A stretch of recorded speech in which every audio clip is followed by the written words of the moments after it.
All right, I had a notion. I was listening to a podcast about life, getting better at understanding what life is and in the universe, different forms of life.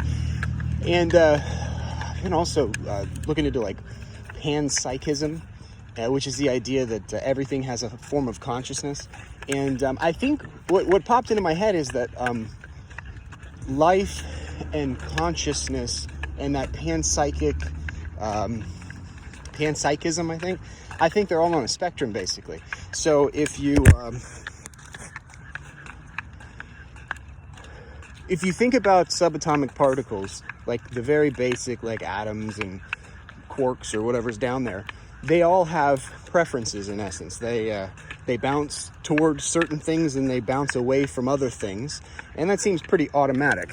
And so that's a very low form of basically reality preferring something.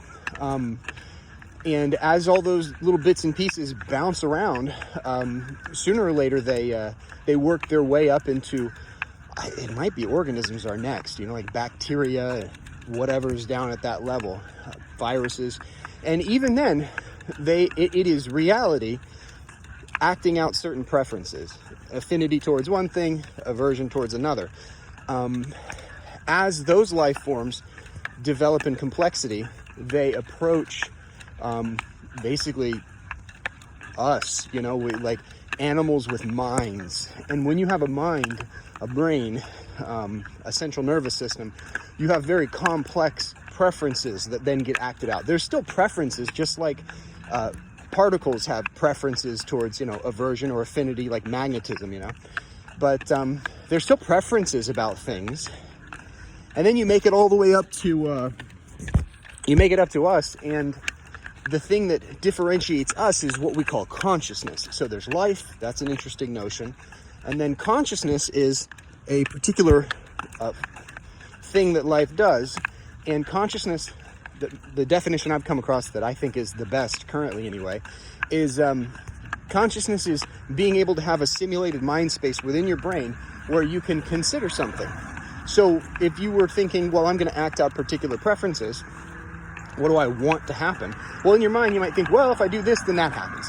If I do that, then that happens. And you have this very complex calculation that occurs. For some people, maybe for most people, for most of the time, it happens subconsciously. You're not aware of it.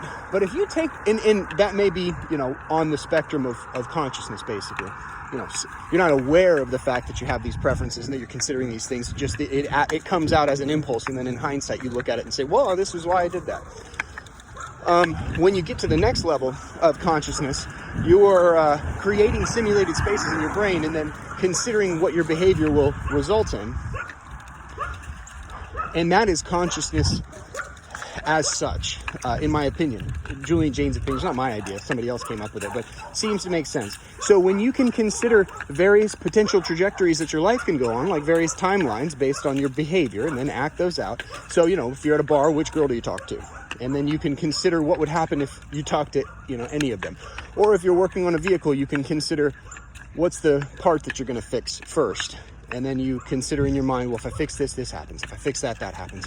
And you work your way down to the trajectory that you want to try and act out, the timeline you want to try and act out, and then you act that out. So that's consciousness at its, as far as I know, highest level.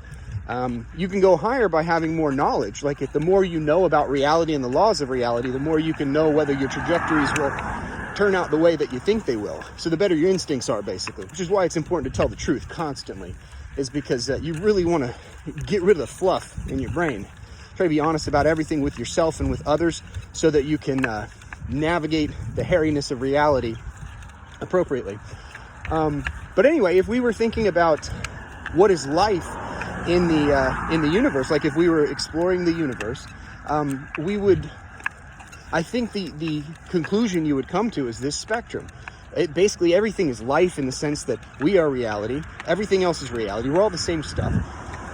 At some levels of reality, it's just particles with affinity or aversion.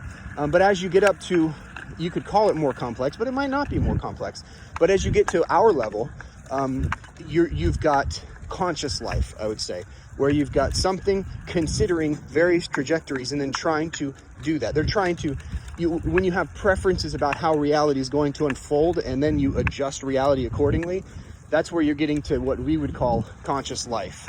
And so yeah, if we were trying to figure out what is life, what is consciousness, etc., in the universe, that would be it. It wouldn't be, is this carbon-based? Is this silicon-based? Is this an organism? Is it if it's manipulating reality such to actualize its preferences, then, you know, and it had the option to do otherwise, like it considered various timelines and trajectories, then I would say that that's conscious life.